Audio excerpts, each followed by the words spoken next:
of the Soweto Uprising. The Bantu Education Act of 1953 was one of the first laws passed by the National Party and formed a part of the apartheid ideals of the government. Initially, the law was established to promote racial segregation in the education sector.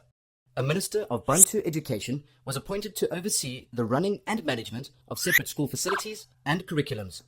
However, over the next 3 decades, it became apparent that Bantu education was not treated as seriously as the mainstream education given to white South African children. Less money and resources were given to black schools, and very few black children were taught in their home languages.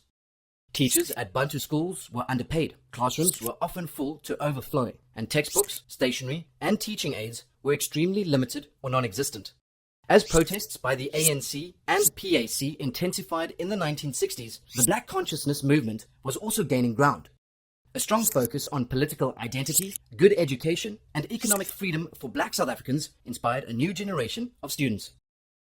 In late 1974, the Minister of Bantu Education, J.G. Erasmus, announced that from January 1975, Afrikaans and English would be the 2 mandatory languages of instruction in all schools.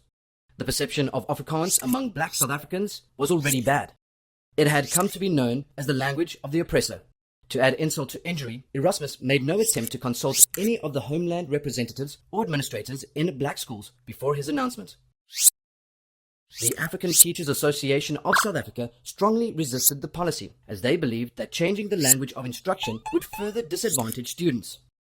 Regardless of criticism, it was instituted in 1975, and tensions in schools grew steadily into 1976, leading directly to the Soweto Uprising.